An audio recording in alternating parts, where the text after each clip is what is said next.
नमस्कार, आप देख रहे हैं एसटीएन टुडे। स्वागत है आपका हमारे खास बुलेटिन देश प्रदेश में। मैं हूं निधि। एंटी करप्शन डे पर एसीबी पूरे एक्शन में नजर आई। सुबह जहां सवाई माधोपुर में अपने ही अधिकारी को डीटीओ से बंदी लेते हुए जयपुर एसीबी ने ट्रैप किया, तो शाम होते होते 12 में जिला कलेक्टर के पीए को पेट्रोल पंप की एनओसी जारी करने के एवज में 1,40,000 लेते कोटा एसीबी ने धर दबोचा। 12 में कोटा एसीबी ने बड़ी कार्यवाही को अंजाम दिया है। एसीबी ने जिला कलेक्टर कार्यालय में छापा मारकर कलेक्टर इंद्र सिंह राव के पीए महावीर नागर से 1,40,000 रुपए की राशि की बरामद की। ये राशि पेट्रोल पंप की एनओसी जारी करने के एवज में ली गई थी। इस मामले में एसीबी कलेक्टर राव से भी पूछताछ कर रही है। ऐसी जानकारी सामने आई है कि ट्रैप की इस पूरी कार्यवाही को कोटा एसीबी एएसपी ठाकुर चंद्रशील द्वारा अंजाम दिया गया है। एंटी करप्शन डे पर भ्रष्टाचार के खिलाफ राजस्थान में जीरो टॉलरेंस का मैसेज देते हुए भ्रष्टाचार निरोधक ब्यूरो की टीम ने अपने ही एक अफसर को 80,000 रुपए की रिश्वत लेते हुए गिरफ्तार कर लिया। ये कार्यवाही एसीबी के DG BL Soni, ADG Dinesh MN के निर्देशन में की गई। प्रारंभिक जानकारी में सामने आया है कि रिश्वत लेते रंगे हाथों गिरफ्तार हुए भैरूलाल मीणा हैं। वह राजस्थान पुलिस में डिप्टी एसपी हैं। वर्तमान में भैरूलाल मीणा के पास एडिशनल एसपी सवाई माधोपुर जिले में एसीबी की चौकी प्रभारी हैं। भैरूलाल मीणा का वर्ष 2022 में तबादला होना है। डीजी बीएल सोनी ने बताया कि पिछले दिनों जिला परिवहन अधिकारी महेश चंद्र ने शिकायत दर्ज करवाई थी कि सवाई माधोपुर में एसीबी चौकी के प्रभारी एडिशनल एसपी भैरूलाल मीणा मासिक बंधी के रूप में 80,000 रुपए की रिश्वत मांग रहे हैं। तब शिकायत की जांच जयपुर में मुख्यालय टीम के प्रभारी एडिशनल एसपी पुष्पेंद्र सिंह राठौर को सौंपी गई। शिकायत का सत्यापन होने के बाद लगातार निगरानी रखी गई। इसके बाद बुधवार को ट्रैप रचा गया, जिसमें परिवादी 80,000 रुपए की रिश्वत लेके एडिशनल एसपी भैरूलाल मीणा के यहां ऑफिस में पहुंचा, जहां रिश्वत लेने के बाद जयपुर से पहुंची एडिशनल एसपी पुष्पेंद्र सिंह राठौर के नेतृत्व में एसीबी टीम ने अपने ही अफसर भैरूलाल मीणा को ट्रैप कर लिया। भैरूलाल मीणा कोटा में भी कई थानों में सीआई रह चुके हैं। मकबरा थाने में तैनात रहने के दौरान सबसे कम मामले दर्ज होने पर मेवाड़ पुरस्कार से सम्मानित भी किया गया था। 3 नए कृषि कानूनों को निरस्त करने की मांग को लेकर राष्ट्रीय राजधानी की सीमाओं पर प्रदर्शन कर रहे किसानों ने बुधवार को केंद्र के उस प्रस्ताव को खारिज कर दिया, जिसमें उसने कहा था कि वह एमएसपी को जारी रखने के लिए लिखित में आश्वासन देने को तैयार है। किसान नेताओं ने संवाददाता सम्मेलन में कहा कि सरकार अगर दूसरा प्रस्ताव भेजे तो वे उन पर विचार कर सकते हैं। किसान नेता शिव कुमार कक्का ने कहा कि अगर तीनों कानून रद्द नहीं किए गए तो एक के बाद एक दिल्ली की सड़कों को बंद किया जाएगा और किसान सिंधु बॉर्डर पार कर दिल्ली में प्रवेश करने के बारे में भी फैसला ले सकते हैं।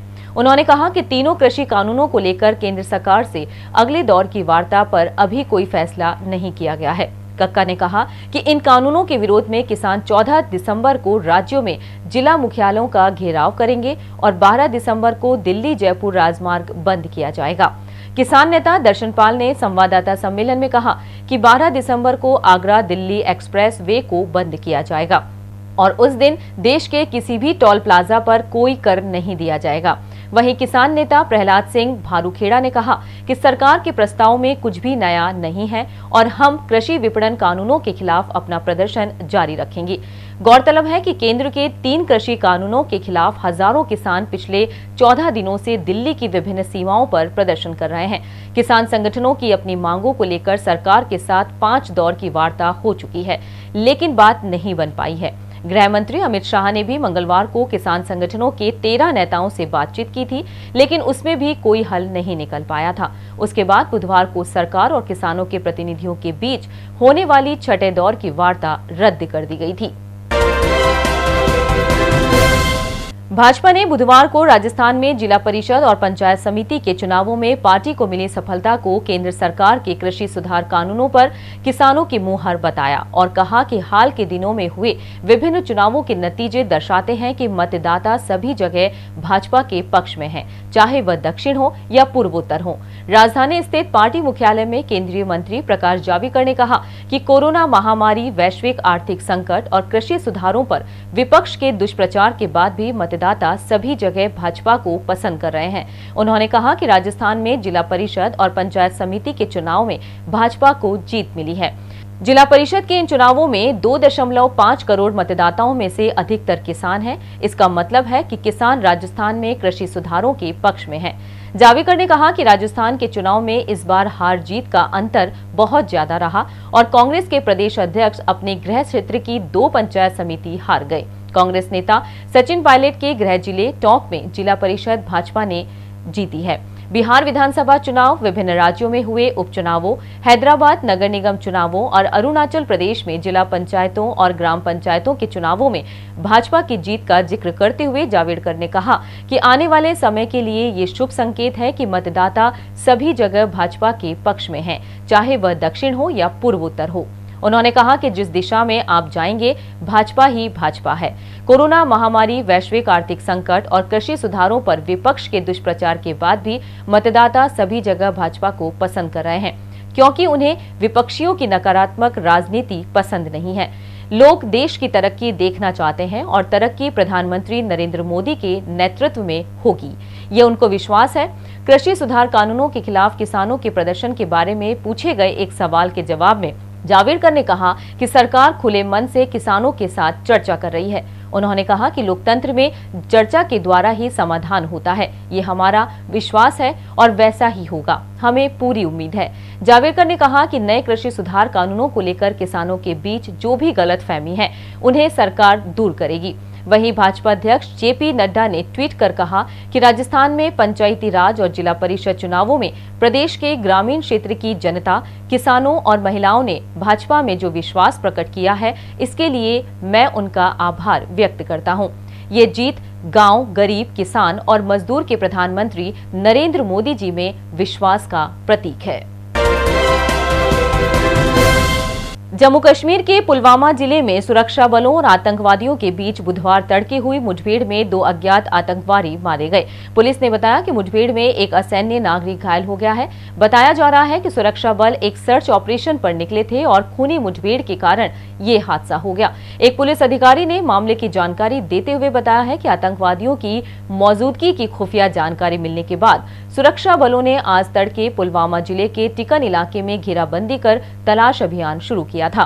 उन्होंने बताया कि आतंकवादियों के सुरक्षा बलों पर गोलीबारी करने से अभियान मुठभेड़ में तब्दील हो गया था।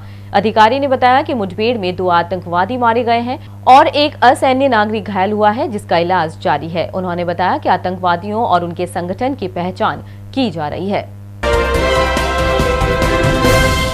प्रधानमंत्री नरेंद्र मोदी ने बुधवार को कांग्रेस अध्यक्ष सोनिया गांधी को जन्मदिन पर बधाई दी और उनके दीर्घायु होने की कामना की।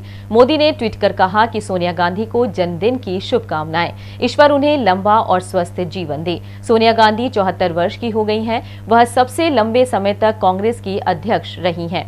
20वीं सदी के आखिरी सालों में पतन की गर्त में जाती दिख रही कांग्रेस ने दोबारा जान फूंक कर उसे लगातार 10 साल तक देश की सत्ता में बिठाने का श्रेय जाता है।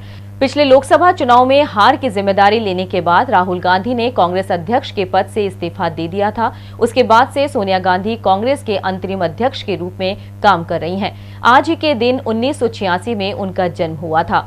पूर्व प्रधानमंत्री राजीव गांधी से 1968 में उनका विवाह हुआ। सोनिया करीब 2 दशकों से कांग्रेस अध्यक्ष की कमान संभाले हुए हैं। कांग्रेस अध्यक्ष के तौर पर पहले कार्यकाल में सोनिया ने 19 साल तक पार्टी की बागडोर संभाली। राहुल गांधी के पद छोड़ने के बाद 1 साल से सोनिया गांधी अंतरिम अध्यक्ष के तौर पर काम देख रही हैं।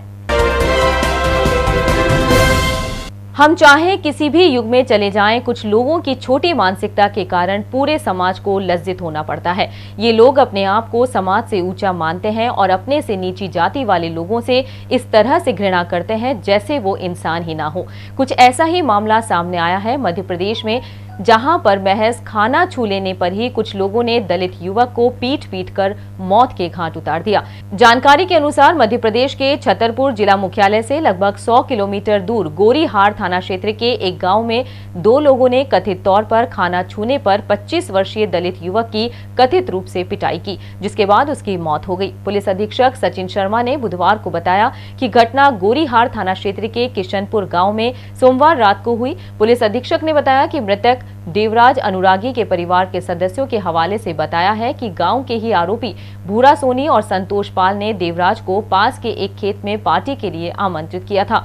उन्होंने बताया कि देवराज जब 2 घंटे बाद घर लौटा तो उसने परिवार को अपनी आपबीती में बताया। उसके बाद भोजन छूने पर आरोपियों ने उसकी जमकर पिटाई की। परिवार के सदस्यों ने बताया कि देवराज की पीठ पर चोट के निशान थे। घर पहुंचने के कुछ देर बाद उसने सीने में दर्द की शिकायत की और घर पर ही दम तोड़ दिया। एसपी ने बताया कि दोनों आरोपी फरार हैं। पुलिस उन्हें पकड़ने के लिए दल बनाए हुए हैं और उनकी तलाश की जा रही है। आरोपियों के खिलाफ हत्या के लिए भारतीय दंड संहिता की धारा तथा ST-SC अधिनियम की संबंधित धाराओं में मामला दर्ज किया गया है। तो ये थी देश प्रदेश की खबरें। दीजिए इजाजत, नमस्कार।